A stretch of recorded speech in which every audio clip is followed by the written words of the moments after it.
I hope you guys have enjoyed the past 3 weeks before tonight and this one too.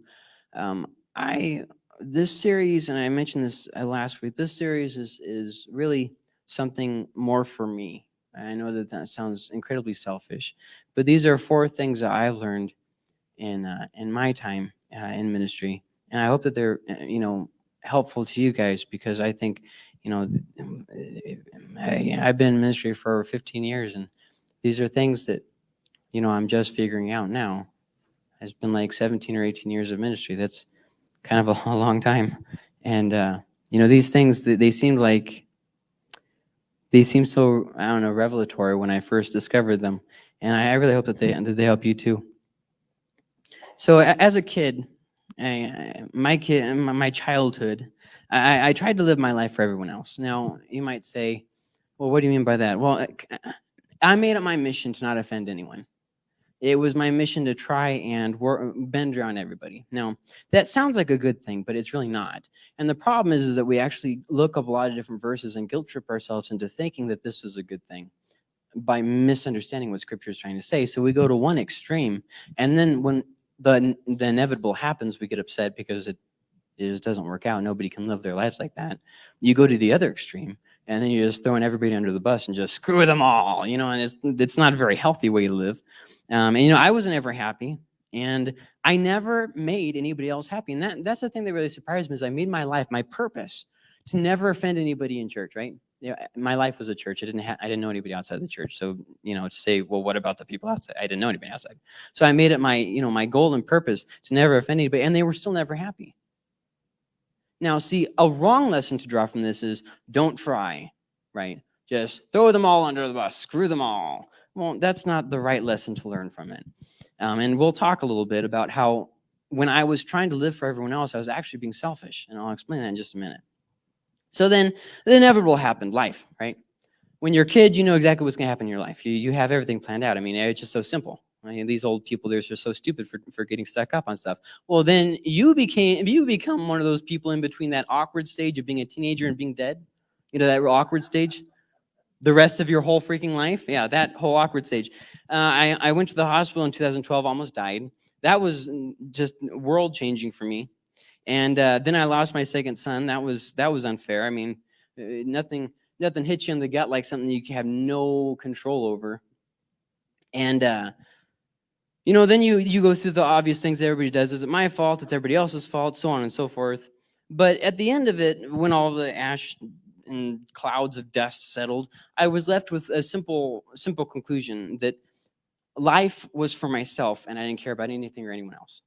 See, because of those traumatic situations, I learned a wrong lesson, and I tried to make everything about me.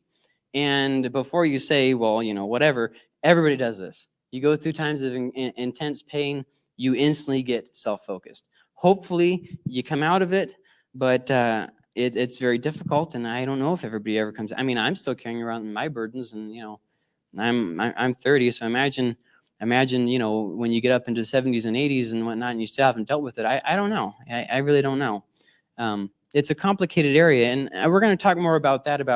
So if you carry it, how do you know if you've ever moved past it? Well, we'll talk about that in just a second.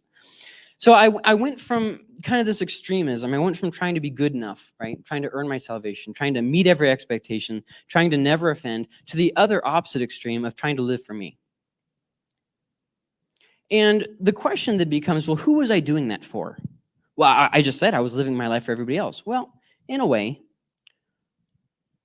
But who was I really doing it for? Me. If I was trying to please others, why was I trying to please others? Well, for myself. And I'll explain that in just a second. Maybe I was trying to earn salvation. It wasn't an act of love.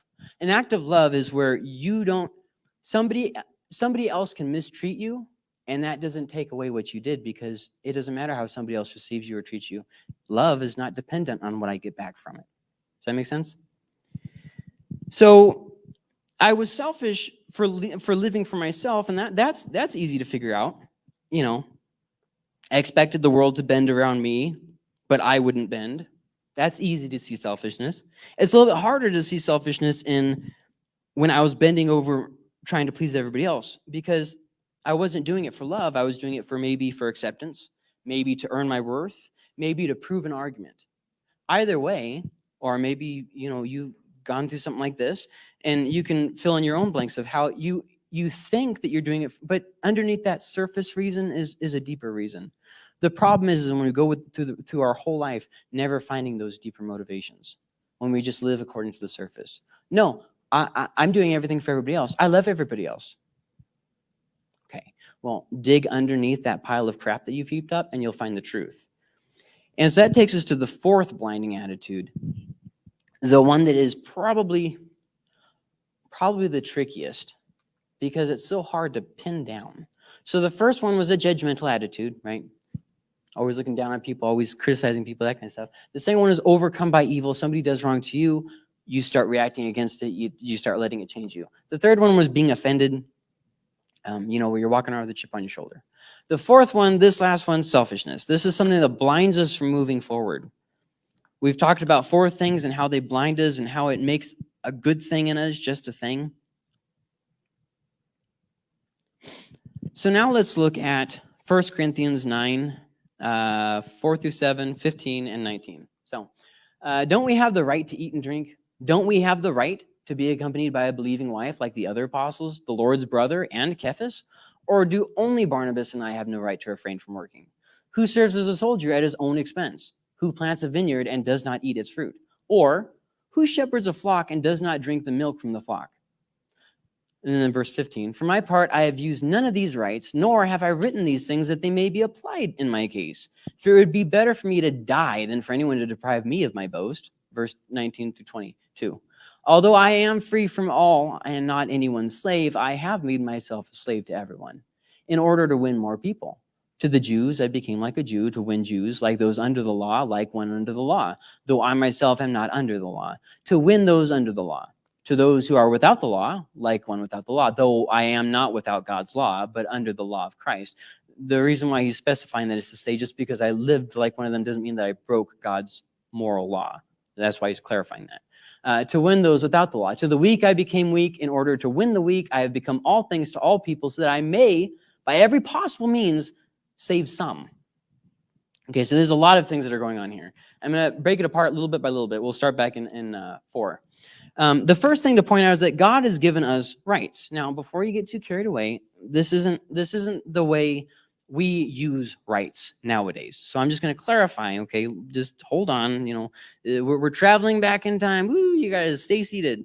God has given us rights, but not to do whatever we want. God has not given us the right to do whatever we want. However, he has given us some rights. Now, what is a right? A right is a moral or a legal entitlement, something that is owed to you. So to put it another way, for instance, there's a right that pastors are paid for the work that they do. That's a right. You have the right to choose to help for the Halloween festival. You don't have to. We're not gonna grab you by the arm and say you gotta do this. I mean, you got a right there. You have the right to get married. You have the right not to hang around problem makers. You have the right to defend yourself against abuse. If somebody's beating the crap out of you, you don't have to live with them. You can move on out. I mean, you have those rights.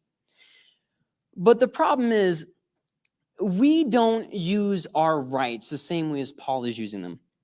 We use rights in the sense of American freedoms, not what we should or should not do as a Christian. And so whenever you're making the statement, oh, well, it's my right, but is it a right thing to do? See, that's really the line in the sand. Sometimes we focus so much on our American freedom, thank God for it, not saying anything against it, but that sometimes we don't do what, as a Christian, is our wise thing to do. And we don't really focus so much as, what is it right for me to do this? So much as, well, it's my right to do it. Doesn't matter if it's right or wrong. It's like, well, that's not a great defense. Really not a great defense.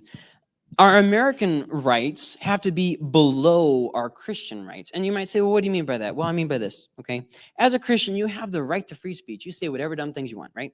But as a Christian, it oftentimes tells us to keep our mouths closed, to say good things and not bad things, to watch what you say, to control your tongue. I mean, you go through the whole Bible, it says it over and over and over again about how you should not exercise free speech. That's a Christian right, all right? But then as an American right, we have, well, I have the freedom of speech, but that doesn't mean you should speak, right? See, American freedoms are more concerned about what you can do. Christian rights are more concerned about what is a good thing. Make sense? And those American rights always have to be below the Christian rights. Now, whenever we use the word as right, oh, that's my right, we usually say it as a way of giving preference to ourselves, right? That's my right. And what we really mean to say is, I don't want to give that up. I don't want to live I don't care about that person. Screw them. That's what we usually mean when we say, well, it's my right. We're more focused on fulfilling ourselves, giving preference to ourselves. It's another way of us saying, what I want it my way. Ever heard that one song from the 90s? I want it that way. No? Okay. And Gracie's over there like, yeah! Yeah, see, 90s. Awesome. Anyways, see, the problem is it's not so much, oh, well, that's my right. Yeah, we do have rights. But be careful about where do you have that right from. See, sometimes when we say, oh, that's my right, we mean to say it's my American freedom. That doesn't mean you should do it. Oh, well, that's my right. Well, what you really mean to say is you want to do what you want to do for you and all about you, and you want the whole world to revolve around you. That's not a good thing. Or sometimes we say, oh, well, it's my right. And we mean it more in a way of, you're not going to tell me what to do. You know what I mean? Like, things are going to be my way all the time. It's Burger King all the time right now. And that's just not really how. Is it McDonald's? Have it your way. No, that's Burger King. Don't fool me. And so we have the same word, right, being used in two different ways. See, as we use, that's my right today, we use it in more of a selfish way. As Paul used it, he more meant it in a way of helpful ways. Now, we're going to get a little bit into some other things too, okay? So so now we see what he's talking about here, okay? They have these rights, okay? Everybody clear on that? Now he goes to this, and this, don't even pay attention to the bottom of the slide. It's that first part that is so eye-opening, okay? Listen to what he says. For my part, I have used none of these rights. You just said, I have the right to get paid for what I'm doing. I have not used that right. And he goes through there talking about, his reason for that and whatnot, which I was going to look into that, but he was going to use up a lot of time, so I had to cut it out. And this is what I want to point out. Paul loved people more than his rights. Did you catch that? Nowadays, we love rights more than people. It's a complete 180. Paul loved people more than his rights. I have the right to do these things. I haven't done them so that I might win one. That's a complete difference from what we hear. It's all about us nowadays. Our focus when we talk about our rights never goes along the lines of, but I'll give it up for the sake of someone else. It always goes about what I'm owed, what I deserve, all about me. Paul didn't say he had the right to do whatever he wanted. He was mentioning specific things that they were giving him a hard time with, about getting married, about getting paid, these kinds of things. He's like, I have these rights, I haven't used them. We have this mentality now with don't tread on me, right? And I mean, I get it. Once again, it's really hard to talk about stuff like this because there's always going to be that one person who takes what you're saying wrong and they're like, you hate America. You hate American freedom. It's like, okay. No, I don't hate America. That's not even part of the conversation. I'm talking about living for God. My kingdom is not of this world because my kingdom is my Father's kingdom. You have to come to a point of having a greater unity with God's kingdom than with whatever nation you live in. There has to be a final breaking point because you can't serve two masters. You're either going to do what you can as an American or what you should as a Christian. You're going to live how you want to live, or you're going to live how you should live. And there's a total difference there. If we were left up to ourselves, we would only do what we wanted to do all the time for us. We're naturally selfish. We don't have to be taught that. Even as a baby, we come out being selfish. I have two sons who are right around the same age. One's slightly older than the other one. And, he doesn't have to be taught how to be selfish. Sammy will be sitting there playing with something. I'll go up and I'll take it away. This is mine now. I didn't have to teach him that. He figured it out all by himself. So now let's look at verse 19 here, okay?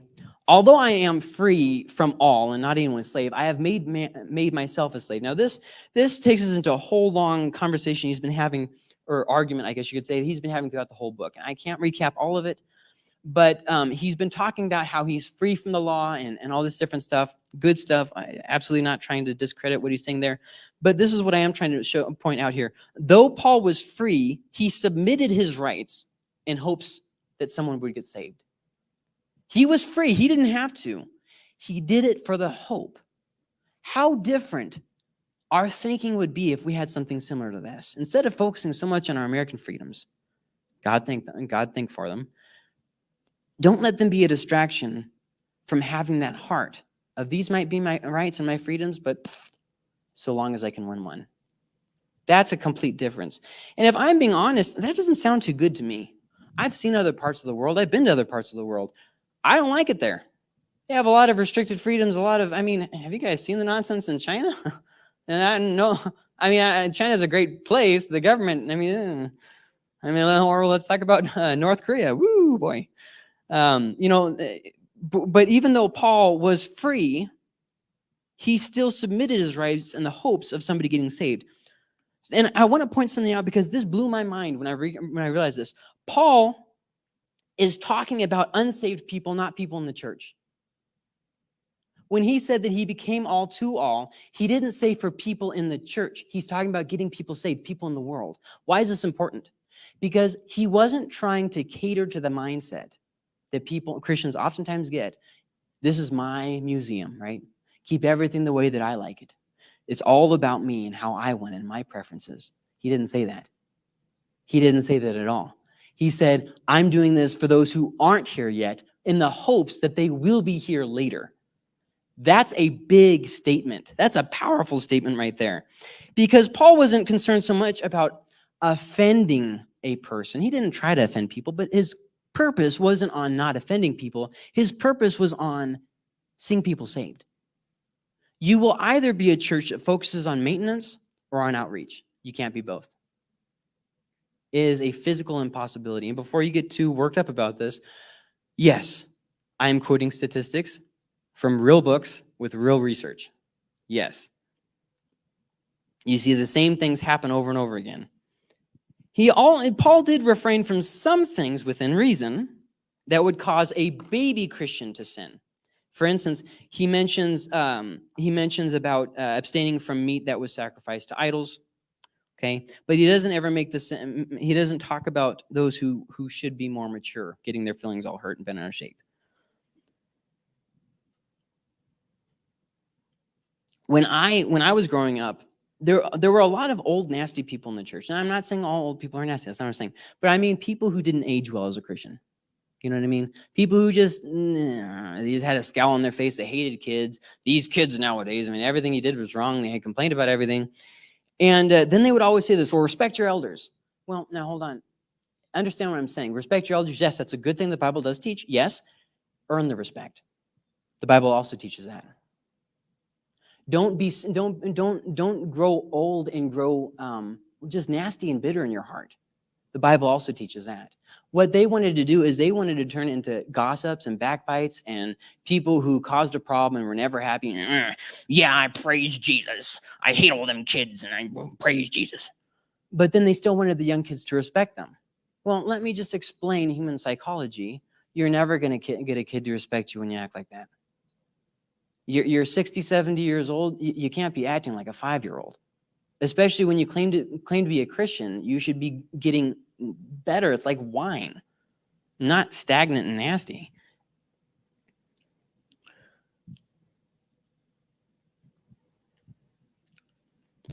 So obviously we don't have to walk on eggshells. There is a balance. There is a very real balance that we have to find. We don't have to, be afraid of always. In fact, me and Pastor and Chuck, we always say this all the time. If we have to choose in this church between offending a Christian and offending somebody in the world, we'll always offend a Christian first. Why? Because our purpose is not to keep the perpetually dissatisfied happy. Our purpose and our goal is to see people saved. This church exists to build bridges in the community and bring people to God. It does not exist to keep the status quo of mediocrity. And it never has. And it never will. It has, it never will. So it's not about walking on eggshells. Now, with that being said, I'm definitely not saying that you should go around trying to piss people off. That's definitely not what I'm saying. So what does it mean what does it mean to not offend others? Because the Bible does talk about us not offending. For instance, Jesus said, offenses will come, but woe to the person to whom offenses come through. Well, see, that's once again yet another burden that the King James Version has thrown on us. Offense to us makes it sound like this. Don't make somebody upset, right? That's not what the word actually means. It means more of temptation. Temptations will come, but woe to the person through whom temptations come through. The Bible actually never says anything anywhere about people who are always dissatisfied, being careful and walking on eggshells so that you don't make them mad yet again. It actually says that quick-tempered people, there's not much you can do. It actually talks about that a lot. It talks about how fools will open their mouth. They will say something stupid. Just give them some time and a little bit of rope. And it talks about the way, don't argue with a fool. And then it says in the next one, argue with a fool, because otherwise his way will be right. And you guys don't find that funny. I find it funny. So offense is not, I be mad to you, but it's about tempting to sin. Don't tempt people to sin. There's a balance between living for yourself and being a slave to the unsatisfied. If you're a slave to the unsatisfied, not only will you always be a slave to the unsatisfied, but they will never be satisfied. If you live for yourself, you will never be satisfied. Very, very weird, I know. You would think the more you cater to yourself, the happier you would be, but it's not true. So there's a balance between, hey, don't try to offend people and try to make peace. And I will say this, part of making peace is not causing a problem in the first place. You hear what I just said? The Bible tells us to be a peacemaker. If we're going and stirring up the hornet's nest and then, I didn't do anything. Being a peacemaker is preventing the problem in the first place a little bit too. But it's also going into a situation where it's bad and making it better. So anyways, now let's go to verse 20 here, okay? To the Jews I became like a Jew to win Jews, to those under the law, like one under the law, though I myself am not under the law, to win those under the law. So what is this talking about? Well, some verses are oftentimes yanked out of context, and this one's oftentimes, like I said, kind of yanked out to mean that we have to, always try and make everybody happy all the time, and that's just too big of a burden to bear. Nobody can do that. Even Jesus, think about this, even Jesus was making people mad. I'm not saying he went out trying to make people mad, but my point being this, no matter how good you do, somebody will always be dissatisfied. There are some people, and I know this is hard to believe, there are some people out there who just go around complaining about stuff. You change something, it doesn't matter if it's good or bad. It's just, that's not the way we've done it before. Let's complain about it. You don't believe me? Become a pastor sometime and then try and change something and watch how quickly people get really upset. He didn't become Jewish. He presented himself in a way that they would listen. He didn't become Jewish to the Jew. But if you see there, it sounds like that's what he's saying, doesn't it? To the Jews, I became like a Jew. It sounds like he's saying I became Jewish again. And that's not what he's saying, because that would be exactly the opposite of what he argued for in Galatians. So we know that that's not what he's saying. He didn't become Jewish. He presented himself in a way that they would listen. And I have a more modern example. There's a missionary, Taylor, and he went to the Chinese people. Well, normally what people used to do, Christian missionaries used to do, is they'd go and they'd say, okay, this is the way we do things, right? That's one of the reasons why St. Patrick had such a great product for his years in ministry, is because he went there and said, okay, this is how y'all are doing things. That's how I'm going to do things too. The Romans, on the other hand, they were like this.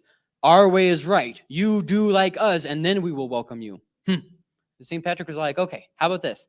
I'm going to get to know you. We're going to spend some time together. And then after I've already accepted you in, then you're going to come to know Jesus. And that's exactly what happened. And it worked. And what happened when the Roman Church, the Catholics, tried to come back in and take it over? Plane crash. Interesting facts about history. But this missionary Taylor, right? He didn't go there and said, okay, I'm the white guy. You people all have to do like I do. No, he went there and he integrated himself into Chinese culture. Now, what does that mean? That means he started dressing like them, talking like them. He learned their language. He lived among them. He became Chinese. He did it without sinning, though. He didn't start worshiping their gods or some nonsense like that. But he made himself a Chinese person to the Chinese. Does that make sense? It comes off a lot better if you don't go into some place and say, well, you ignorant barbarians, you're not doing it right. This is how you ought to do it. It doesn't really work too well.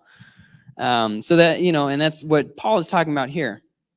Another example is Paul argued greatly that you should not get circumcised. It's not your salvation. But then he turns around and tells his good friend Timothy to get circumcised. Why did he do that? Well, for the sake of winning more. Timothy understood that he wasn't getting circumcised for the point of salvation. Paul understood this too. He was the one who argued for it. But then, according to that circumstance, he got circumcised anyways so that he could have a greater opportunity to win even one. Tell you what, I don't know if I would do that. I'd be like, oh, no, you didn't circumcise me when I was a kid? You lost your chance, buddy. And then it says here in 21, to those who are without the law, like one without the law, though I am not without God's law, but under the law of Christ, to win those without the law. To the weak, we'll hold off at the verse 21 ends there. He didn't present Jewishness to a non-Jewish audience, is the way of saying that. See, there's oftentimes people do this. We go and we try and minister to people by talking Christianese, right? What if they didn't grow up with Christian parents, didn't grow up knowing anything about Christianity? What if they have no experience with Jesus or the Bible? Are they still going to understand what you're saying? That is what I'm talking about. Paul didn't come to them trying to get them to become Jewish so that they could become Christian. He came to them with the idea that they did not know anything and started from square one instead. If you want to read about this, we actually have examples of it in the book of Acts. One of the examples is they have all these gods, and then they have one for what they call the unnamed God. We don't know what that, just in case we forgot one. Got this guy over here, Jerry and Bob and Greg. This guy, maybe didn't make it into the official list. So I've made him a spot just in case he won't feel awkward. When you get invited to a dinner party and it's like, oh, there's no spot for me, it's a little awkward, I'll just duck out. So they had it covered. Well, Paul comes in and he says, okay, well, hold on real quick. That forgotten God is actually the only God. And these other ones are just, and see what he starts from there, a place that they were familiar with. Hey, I see that you guys are religious. Fantastic. That gives us something to talk about. He didn't try and get them to become Jews so that he could get them to become Christians. And that's what he's talking about here. To those without the law, I didn't go in and try to come from that place. I met them as one without the law. Though I am under the law of Christ, I didn't do anything immoral, but I reached them in a way that they would understand. An example of this would be, well, I was witnessing to some sailors, so I thought it would be a good idea if I started learning a lot of cuss words. So I have here, to the weak, I became weak in order to win the weak. Now, he's actually talking, there's two things he's talking about here. The first thing he's talking about is he considered their point of view, where they were coming from. So, for instance, if you read the chapter before, he talks about how abstaining from meat that has been sacrificed to idols. And then another thing he talks about is earlier in the book, I believe it's in the beginning of 1 Corinthians or at the very beginning of 2 Corinthians, he talks about how when he went to them, he went without strong persuasive arguments. He went to them, and he says this, not a whole lot of you were the strong ones. You guys were the outcasts. You weren't overly intelligent. You weren't well-trained in philosophy. And I came to you without those, oh, look at how smart Paul is. And I just came to you as a person, and I presented you Christ so that your salvation wouldn't rest on human argument, but rather on Christ. And so he explains this and talks about them being the weak ones. And that's part of his argument that he says is I didn't come to you with strong rhetoric and you're kind of getting off track here, guys. So in all these things, 1 Corinthians, this whole section that we've looked at, we can summarize it by saying this: watch out for others. Watch out for others. Paul is not saying to condone some nasty attitude like being unappeasable and then make their dissatisfaction your fault. He didn't say that. And how would you talk about someone being unappeasable? It's when somebody has, here's an example. Unappeasable, you walk into the room and something's wrong. Something's always wrong. Everything you do, they're going to say something's wrong with it, right? They have an opinion on everything. They complain about every change. Another example, here's another example. And you hear people who are constantly upset say this all the time. Well, I have an opinion. Yeah, but there's a difference between having an opinion and always having to share your opinion. Just because you have an opinion doesn't mean you have to tell everybody about it. And here's another example. I went to this church, and we were actually talking about it before service. And what they would do is if there was someone that they wouldn't like, they would just kind of single them out and just start riding them until finally they left the church. And it's not just, it was a pastor who did this, but it's not just pastors who do this. We do it too. Where somebody that comes in our life, we can't just let well enough alone. We got to beat it into the ground. And well, I'm glad that they're gone. I will say this though, and a lot of times I've seen that selfish people that I have met used to care deeply, but then they were deeply hurt and they just never forgave. And so they just became bitter and started, oh, well, I got to watch out for me. I'm like, well, that sounds good. But the problem is with living with yourself is you keep living for yourself. It becomes an all-consuming, desire, and everything you do eventually caters to you, and you don't even realize what happens. It's just a bad place to be in. There's always an excuse and a desire to have things your way. I mean, there's always going to be a reason that comes by, and, oh, well, this time I'm right in my attitude. Let me just start here. Surrender your rights and serve others. Let's look at just a couple different passages here. Colossians 3:23-25. Whatever you do it from the heart, as something done for the Lord and not for people. See, when I was a kid, that made me work less hard. Oh, well, God will understand. Instead of presenting the best, well, God will forgive me for my mistakes. Nobody else did that? Okay, all right. Knowing that you will receive the reward of an inheritance from the Lord, you serve the Lord Jesus Christ.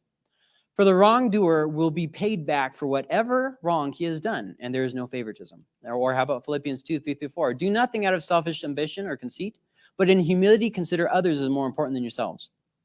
If I don't watch out for me, no one will. Well, then get used to nobody watching out for you. Do nothing out of selfish ambition or conceit, but in humility consider others as more important than yourselves. Everyone should look not to his own interest, but rather to the interest of others. I assure you by the certainty of Jesus, I'm sorry, this is a different passage I'm quoting. 1 Corinthians 15:31, sometimes you hear it quoted, I die daily, or something along those lines. This is just a lengthier, this is the whole verse instead of just the end of it. I assure you by the certainty of Jesus Christ that we possess, that I face death every day of my life. Or another way of saying that would be, I die daily. Are we dying daily, or are we winning arguments and appeasing our own ego daily? See, the thing about dying daily is that means I'm daily giving up my rights. I'm daily setting aside what I want. I'm daily seeking after the kingdom done in the situation. Do I want it done my way, or do I want to die daily? And we all want to say, oh yeah, I die daily. But then we still want to argue with everybody, right? We still want to criticize everything. We still want to get bitter and not let go of things. We still want to not forgive. And then all these different things. But then we want to say, oh, I die daily. Dying daily isn't just something that, oh, I'm a Christian. It's something that every single day we get up and we see the death of ourselves and the resurrection of God's desires in us. That's dying daily. It's something that we all want, but not necessarily actively want. So it's not trying to be a people pleaser, it's trying to please God by how we treat others. The difference is in our focus. If our focus is always on other people, we won't possibly be able to achieve God's goals. We're living for a pat on the back. And the church shouldn't cater to the preferences of the saved. We should bring ourselves and others to God and refrain from what doesn't achieve that. I shouldn't say used to. There's arguments all the times about hymns, right? We should go back to singing the hymns. If you'd sing hymns, we'd come. Okay. And then you get upset about something else probably. So you have to sing songs from this one time period, nothing after or nothing before. Okay. Another thing that, is something that we could refrain from because it doesn't achieve bringing people to God. Seats. People used to throw a fit about pews, right? It had to be pews because it was good enough for Paul. Like the King James only, there was a group of people who said King James is the only version of the Bible you should read. It's good enough for Paul and it's good enough for us. A lot of churches have flags hanging up everywhere. Sometimes you got to let go of some things. Gossip is another thing that does nothing to bring people to God. If what you're saying, if the words that are coming out of your mouth and the words that are being shown on your face, I'm sorry, the attitude being shown on your face, are not things that are actively winning people to God, maybe you should give a long, hard thought to what you're doing and what you're saying.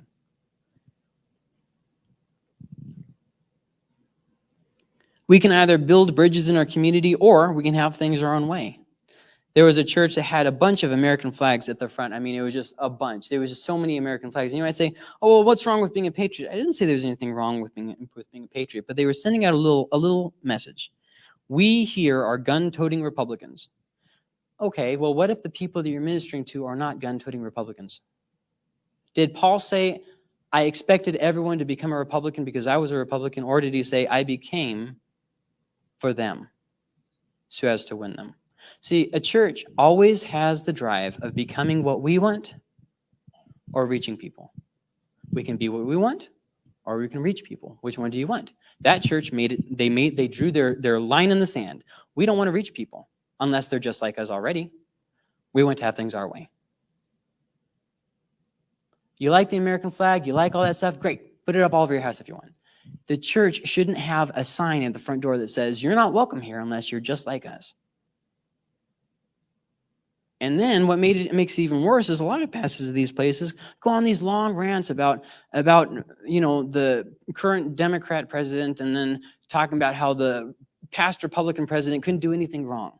Tell me, if you have never been in the church,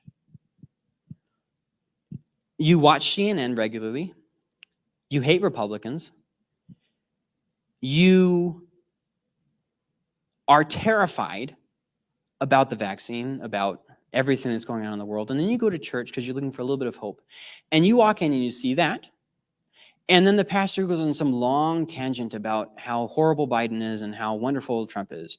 Do you think that person is likely to listen to the real message, the reason that we're actually supposed to be there for, Jesus? Remember the actual guy that we're supposed to be here for? No. You're not gonna keep them that long. Most people decide if they're going to return to a church within 5 minutes of walking the door. 5 minutes. That's before the worship has even started, usually, before the pastor has even started preaching. They want to see what the church is like, what's different. You can make a lot of things look good on a screen. They want to feel something different. They want to see something different.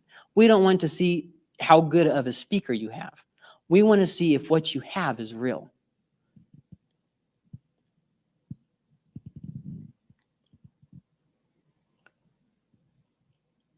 But showing respect is good. I don't want to say anything against that. Actually, I have a pastor friend of mine that had 13 seats at the front of his church reserved for the 13 that were lost in Afghanistan. So, I mean, there's nothing wrong with showing respect and that kind of stuff. I'm not saying anything that you have, once again, I'm not saying you have to hate America. That's not what I'm saying. My point being, church exists for Christ, not for my preferences. And when my preferences don't align with Christ, they need to be killed. That's what it means to die daily.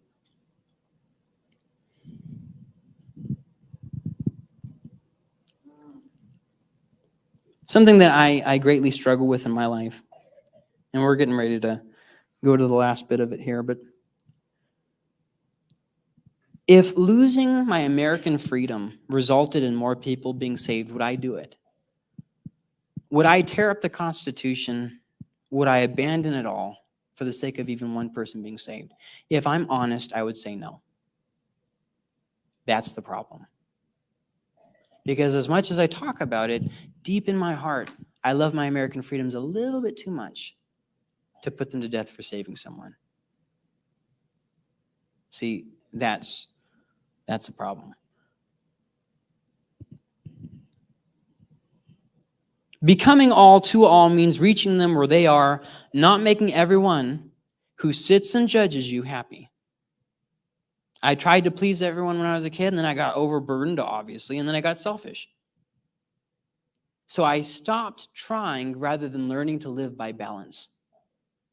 I stopped trying rather than just being a little bit more balanced about it. A better balance would have been something along the lines of this: being nice, being sincere, loving them, but not living my life for them, living my life for God. See what I mean? I was so focused because of one mistranslated verse that I was beating myself over the head with, that I actually refrained from truly loving them because I was living my life for a pat on the back. Don't live for others, but don't live for yourself. Show God love by how you treat others. So we're going to wrap some stuff up here. First off, the problem, the hard thing is that we as Christians, we have to expand who we are to meet them. Don't expect the world to bend around us. Don't expect them to bend and change who they are to come in here. We need to change who we are. And for a large part, we've done this, and it's something that's good, but the thing is you've never attained. We stopped wearing suits and ties because that wasn't winning people. In fact, it was only bringing in a certain type of person who actually didn't want to change. We changed how we preach. We now don't say so much things that people don't understand with Christianese and these high words. We changed our songs to make them easier to understand. We put signs outside so that people would know where to go. When I first got here, I hated the food pantry people. They came in, they dragged mud everywhere. They wouldn't clean up after themselves. Every week I had to clean up the mess. I was just like, I hate this, I hate this, I hate this. Well, and then I realized that we were loving people. No, I didn't get things my way, but we were reaching somebody. See, I had to change. I had to accept messy people, accept messy situations, because that's the real world. That's the real life.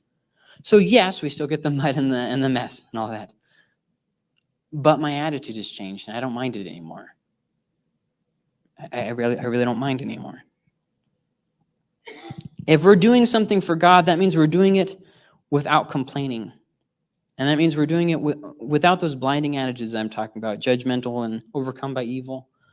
We went on a road trip, and we stopped at this hotel, and when we got up in the morning, they had this breakfast that they were giving away. And in there was this pastor from Texas.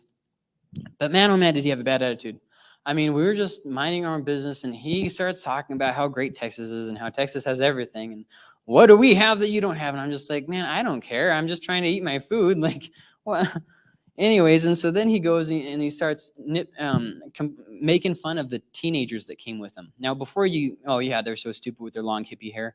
Let me just explain something real quick. They were going to to help another church with VBS. These weren't hoodlums. They were kids that were trying to help another church. And he spent the whole time during breakfast making fun of them loudly so everybody in the room could hear. I would say he was a little bit less effective. How is more important than what? It's not so much do you live as do you live well. It's not so much are you serving as are you serving well. Sometimes we have this attitude of, well, I'll help you, you idiot. It's not really helping.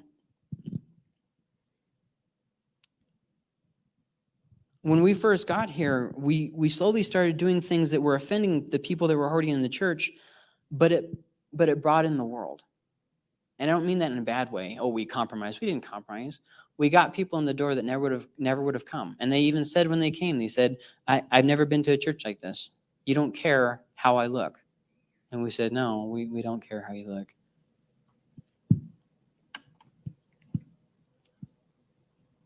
So change for others. Don't expect them to bend for us. That's something that we all say, I understand that, but man, oh man. I thought I understood that until this last year. It's some things I'm just not willing to give up, and I realize that, and that's not a good thing. God is working a good thing in us through the bad. For instance, God's teaching me to trust him and to be calm with irritating people. That's a good lesson to learn. Now, whenever God brings this kind of a lesson by, you can do two things. Number one, you can be more on edge. The more irritating people you get around, the more on edge you get because they're just like them, they're just like them, they're just like them, and you just keep getting more and more upset. Or you can learn to be more patient.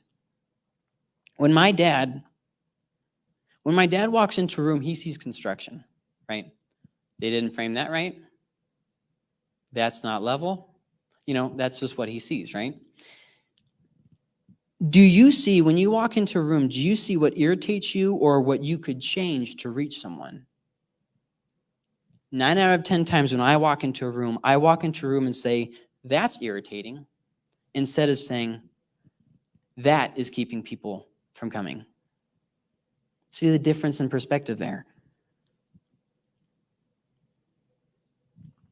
You will struggle with your attitude, though.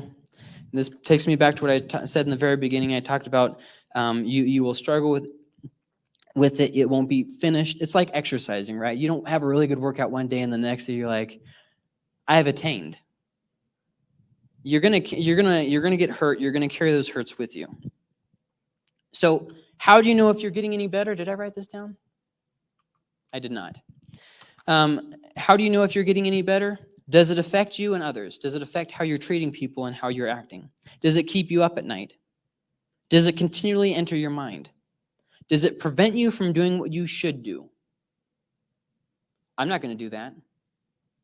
But it would matter to them. You could really make a difference. I'm not going to do that. So there. Is it preventing you from doing what you should do? Does it stop you from loving and serving that person? We come to a point a lot of times where we say, oh, I'm good, but what we really mean to say is I have ignored them for so long that I forgot how bad my attitude is. So I'm not talking about ignoring them. I'm talking about changing your attitude, allowing yourself to be changed. In all of us is the desire to be accepted, but not to accept. We're all a little bit selfish. Lord, I pray that you would do a work in us. And we've looked at these 4 things, being judgmental and being overcome by evil, being offended, and being selfish. Lord, help us to live our lives for you and to not have preference for ourselves. Lord, we sing songs about how we love you. We talk about how we love you. We pray all the time. But if our actions don't match up to that, it's nothing. What is a song? What is a prayer if it's just words? Lord, I pray that you would see our heart and change us. Lord, help us to understand our weaknesses. Help us to see them. We do such a good job of blinding ourselves, Lord, that we can't see anymore. Lord, please open our eyes to us. We become so selfish. God, help us to live for you and not for ourselves.